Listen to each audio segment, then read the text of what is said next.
Orang kalau miskin udah dekat banget sama kafir. Gampang menjadi kafir. Berapa banyak saudara-saudara kita yang oleh karena soal perut, oleh karena soal materi, terpaksa meninggalkan dan menanggalkan akidahnya.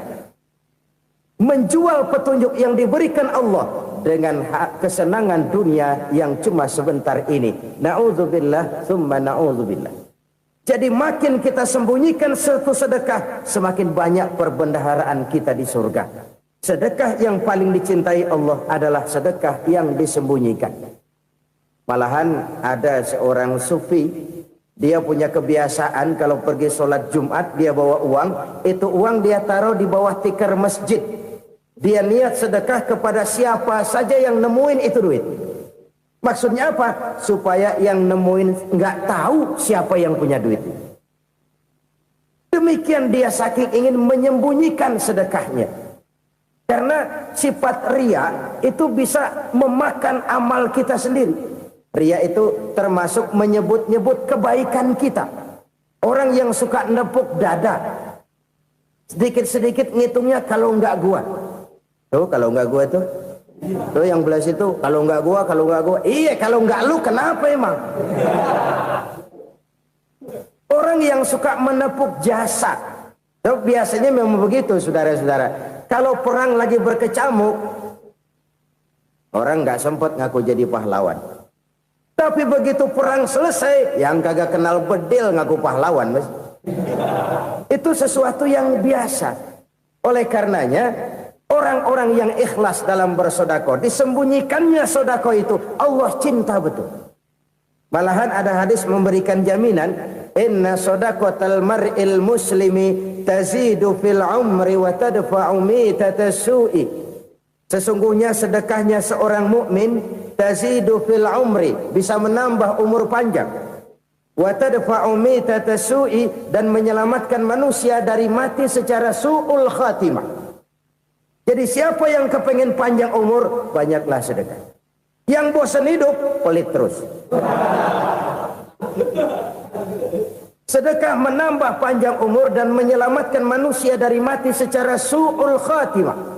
Pak, katanya umur itu nggak bisa ditambah, nggak bisa dikurangin. Kapan? Kalau ajal sudah datang. Fa idza jaa ajaluhum la yastakhiruna sa'atan wa la yastaqdimun. Kalau ajal datang tidak bisa dimajukan, tidak bisa dimundurkan. Itu kalau ajal sudah datang. Tidak bisa lagi umur ditambah dikurangi, sudah datang. Tapi kalau belum datang, itu kan haknya Allah. Mau ditambah, mau dikurangi, hak prerogatif Allah. Sebagai pencipta manusia, Allah maha kuasa dan maha mampu. Sedekah ini menambah panjang umur dan menyelamatkan manusia dari mati secara su'ul khatimah. Itu orang mati kan sama ya, kondisinya mati, nggak nafas. Tapi hakikat mati kan lain-lain. Ada yang mati itu husnul khatimah, baik akhirnya. Misalnya lagi ngaji mati, lagi sholat mati, lagi sedekah mati. Ini yang dinamakan dengan husnul khatimah, baik di akhirnya. Sebaliknya ada yang su'ul khatimah, jelek di akhirnya. Ini yang jadi catatan akhir. Lagi nyekek botol, mampus. Lagi banting kartu, modar. Su'ul khatimah, jelek pada akhirnya. Sedekah menyelamatkan manusia dari mati secara su'ul khatimah. Dan kita semua kepengen mendapat husnul khatimah, jauh dari su'ul khatimah. Oleh sebab itu yang bisa menyelamatkan kita dari penyakit itu antara lain adalah sedekah yang disembunyikan. Yang dikerjakan dengan ikhlas karena Allah. Tidak karena kepengen dipuji orang. Tidak karena ingin dikatakan orang pemurah. Sebab orang dermawan itu orang yang memberi tanpa harus diminta. Kalau masih harus diminta, ya belum dermawan namanya. Masih harus diminta. Kalau nggak diminta ya tulus. Lolos, polos. Saudara-saudara kaum muslimin rahimakumullah. Harta adalah amanat dan akan kita pertanggungjawabkan. Allah melebihkan rizki sebagian kita dari yang lain agar kita saling tolong menolong, bantu membantu. Nabi janjikan, siapa yang meringankan beban saudaranya muslim di dunia, Allah akan meringankan bebannya di akhirat nanti. Sebuah jaminan dari baginda Nabi. Si orang yang kita bantu barangkali tidak bisa membalas, Allah yang akan membalas lewat jalan lain yang tidak pernah kita sangka-sangka. Ada orang tanya, Pak, ini ada orang nyumbang masjid sambil marah-marah, bagaimana? Saya bilang, sumbangannya aja ambil, marahnya jangan. Marahnya jangan diambil, itu urusan dia. Saudara-saudara kaum muslimin rahimakumullah, umat Islam ini kan umat yang punya potensi besar. Kadang kita merenung, kenapa kadang-kadang pembangunan masjid kok lambat sekali? Kalau hotel hari ini peletakan pertama, bulan depan peresmian. Supermarket hari ini peletakan batu pertama, minggu depan peresmian. Tapi kalau sudah yang namanya masjid, kadang-kadang peletakan batu pertama sekaligus jadi batu terakhir. 3 tahun, 4 tahun, campur nebar jalak di jalanan, duit dijaring kayak ikan sepat. Apa tidak ada orang Islam yang kaya? Banyak. Apa tidak ada pengusaha muslim yang jadi konglomerat? Ada. Lalu yang belum banyak itu yang komit terhadap nilai-nilai agamanya. Akhirnya kita jatuh jadi umat yang lemah. Belum ada pengusaha konglomerat muslim buka pabrik super mie cap beduk misalnya umpamanya atau pabrik kecap cap sorban supaya identitas keislamannya sedikit kelihatan. Kita jatuh jadi umat yang lemah karena potensi tidak terinventarisir dengan baik. Kita ini ibarat kompor yang cuma matengin nasi orang lain. Potensi kita dimanfaatkan oleh orang lain. Ukhuwah Islamiyah kita baru terbatas kepada silaturahmi. Ukhuwah di bidang ekonomi kita lemah, ukhuwah di bidang kebudayaan kita lemah, apalagi ukhuwah di bidang politik kita lebih rapuh lagi. Padahal ukhuwah itu adalah totalitas kehidupan manusia, menyangkut ipolexosbud, memerlukan nilai-nilai ukhuwah. Jadi oleh karena itu mari kita menyadari, di dalam harta kita, walaupun kita yang cari, pergi pagi, pulang sore, peras keringat, banting tulang, di sana ada harta anak yatim. Di sana ada hak masjid, di sana ada hak pesantren, di sana ada hak jihad. Berbahagialah seseorang apabila dia oleh Allah dijadikan keran. Keran itu menyimpan air, tapi tidak untuk dirinya, tapi disalurkannya kepada mereka yang memang memerlukannya. Saudara-saudara kaum muslimin rahimakumullah, ini yang pertama. Jadi perbendaharaan surga adalah menyembunyikan sedekah.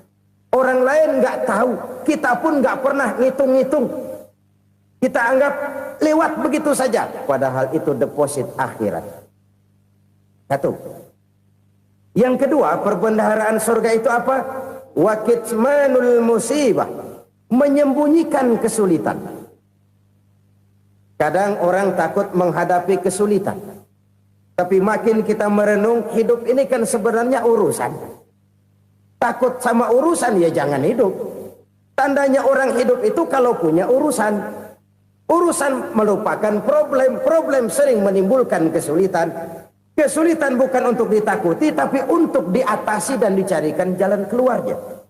Siapa sih orangnya yang nggak pernah sulit-sulit? Makin tinggi status sosialnya, makin gede urusannya. Makin tinggi kualitas imannya, makin berat tingkat kesulitannya. Cuma memang yang namanya enak itu seperti pelangi. Biang lala itu nggak pernah di atas kepala kita, di atas kepala orang melulu. Lo sih enak lo, kata kita. Dia juga bilang yang enak kan lo. Pelangi itu nggak pernah di atas kepala kita. Kata tukang beca, aduh enak ya naik Mercy.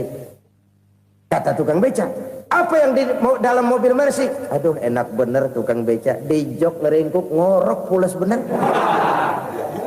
Saya kamar pakai AC sejuk, tempat tidur sutra empuk, alga spring bed, kulak-kulik nggak bisa pulas kalau belum minum Valium, belum tidur. Enak bener tukang beca, dijok ngorok nggak tahu wetan kulon.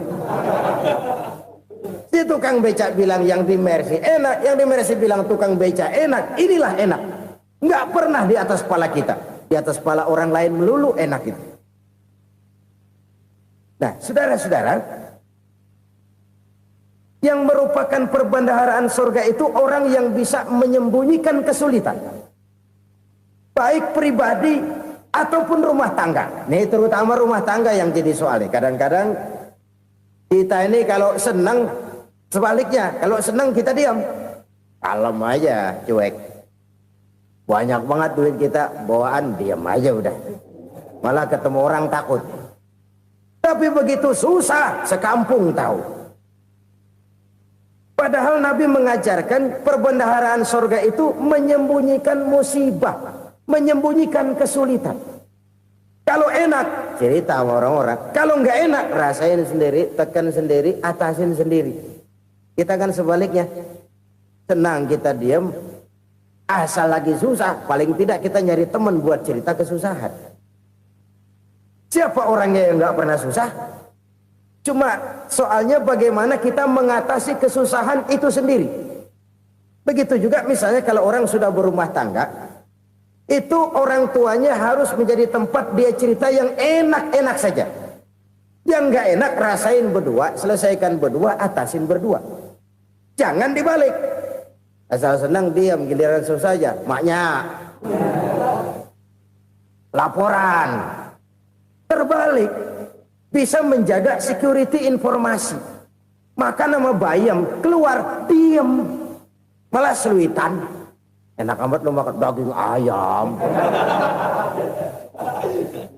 Security informasi. Saudara-saudara kaum muslimin rahimakumullah, ujian yang terberat itu yang pernah diberikan kepada para nabi, para rasul, para aulia, para ulama. Makin tinggi keimanan, makin berat bentuk kesulitan. Ayo saya kemukakan satu contoh saja. Ada seorang nabi yang kaya, nabi kaya, namanya Nabi Ayub. Iblis kalau orang begini kan keki, ibadahnya rajin, kaya. Nah, yang kayak begini susah digodain. Kalau ibadahnya rajin, miskin, kali bisa disogok. Sini imannya mantap, ibadahnya rajin, kaya, nabi lagi. Oh, tapi namanya iblis, nggak kurang akal. Laporan, Tuhan, kenapa Les? Ya ini bahasa saya, bahasa Qurannya sih nggak gitu. Itu hambamu yang namanya Ayub, dia rajin ibadah cuma karena dikasih kaya aja.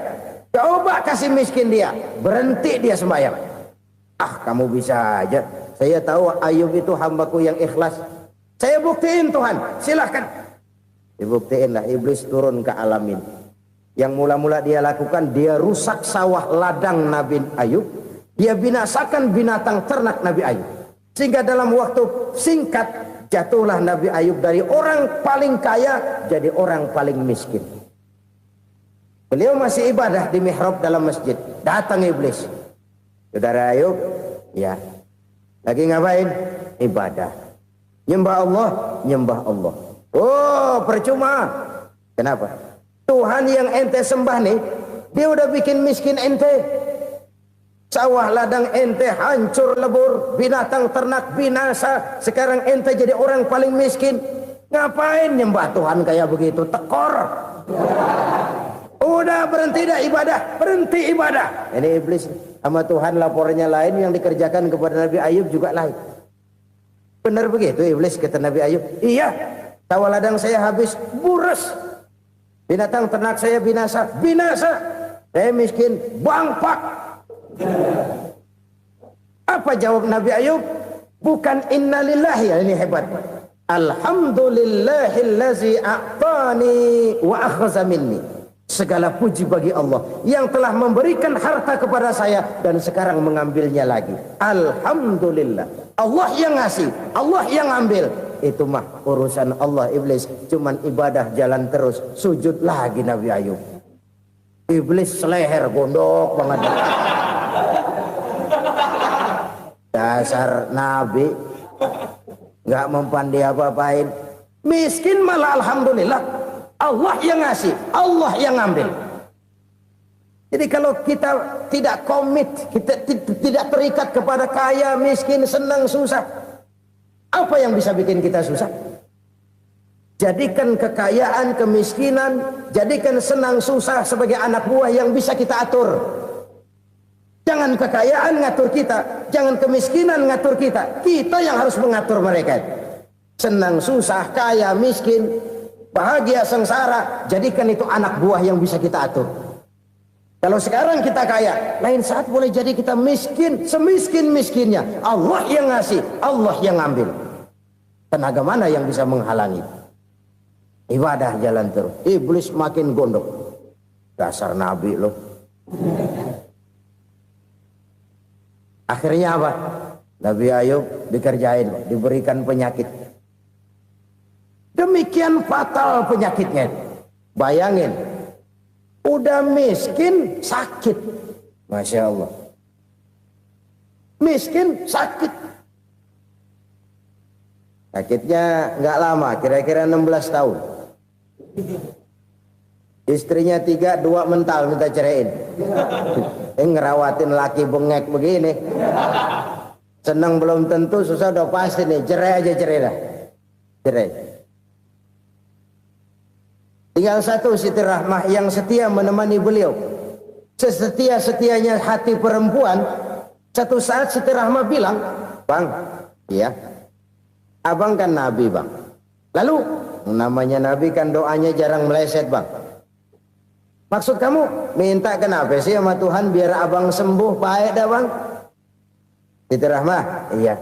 Saya sakit berapa tahun sih dah?" 16 tahun, Bang. "Sebelum ini saya sehat berapa tahun?" "Ya kira-kira 60 tahun, Bang." "Nah, coba ente banding-bandingin, Rahmah. Saya dikasih sehat 60 tahun, dikasih sakit 16 tahun. Sudah nggak sabar mau doa kepada Allah minta sembuh. Saya malu kepada Allah. Diuji dengan yang luar biasa seperti ini, tidak mengganggu stabilitas kehambaannya. Dia tetap menghamba kepada Allah Subhanahu wa ta'ala."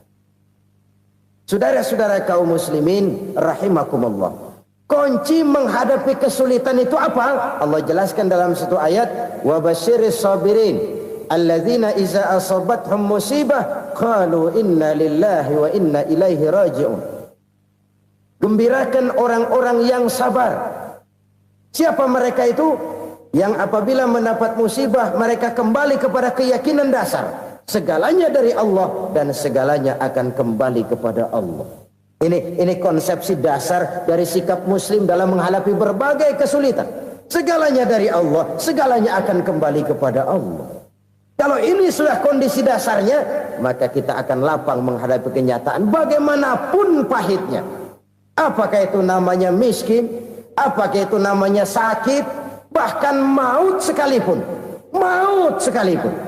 Segalanya dari Allah, segalanya akan kembali kepada Allah. Ini sikap hidup, bukan sekedar ucapan. Kita kadang-kadang menjadikannya sebagai ucapan. Mulutnya sih nggak berhenti, innalillahi wa inna ilaihi raji'un, tapi nangisnya terus gerung-gerungan. Bukan itu, ini kesadaran moral. Kalau segalanya dari Allah, segalanya kembali kepada Allah, kan sebenarnya cuma nunggu giliran. Hari ini saya nyembayangin dia, entah hari apa saya disembayangin orang. Hari ini saya antar dia ke kubur, entah hari apa orang nganterin saya ke kubur. Hari ini saya tahlilkan dia, entah nanti kapan orang tahlilkan saya. Segalanya dari Allah, segalanya akan kembali juga kepada Allah. Oleh sebab itu saudara-saudara, kesulitan bukan untuk ditakuti. Kesulitan justru untuk diatasi, dicarikan jalan keluarnya. Dan tidak ada orang yang tidak pernah mendapat kesulitan. Tidak ada. Semakin tinggi status sosial, semakin tinggi kualitas keimanan, semakin besar juga tingkat kesulitan. Hanya saja bagaimana cara kita mengatasinya. Dan Al-Quran menyatakan, "Inna ma'al usri yusra." Di balik kesulitan itu pasti ada kemudahan. Roda itu berputar. Karena itu Rasulullah Shallallahu Alaihi Wasallam mengingatkan kepada kita, Ta'arraf ilallahi fir raha ya'rifka fis syiddah. Ingatlah kepada Allah di waktu kamu senang, supaya Allah ingat kepada kamu di waktu kamu susah. Kalau waktu senang kita ingat kepada Allah, kita susah, Allah tidak akan meninggalkan kita. Tapi kalau waktu senang kita jauh dari Allah, sujud tidak sempat, dengan masjid jauh, ketika senang kita lupakan Allah. Nanti begitu kita susah, Allah lupakan kita, dan itu menyakitkan. Oleh karena itu orang-orang tua kita dulu bilang, kalau lagi sehat ingat-ingat lu bakal sakit nanti. Kalau lagi kaya ingat-ingat satu saat kita bakal jatuh miskin. Bahkan kalau lagi muda ingat-ingat kita bakal tua. Dan yang terpenting kalau lagi hidup ingat-ingat kita bakal mati. Saudara-saudara kaum muslimin rahimakumullah. Jadi yang kedua yang merupakan perbendaharaan surga, menyembunyikan musibah. Saudara-saudara kaum muslimin rahimakumullah. Hal ketiga yang merupakan perbendaharaan surga adalah wasilatur rahmi. Orang yang suka bersilaturahmi. Sebagaimana yang kita maklum bahwa manusia adalah makhluk yang disebut zon politika.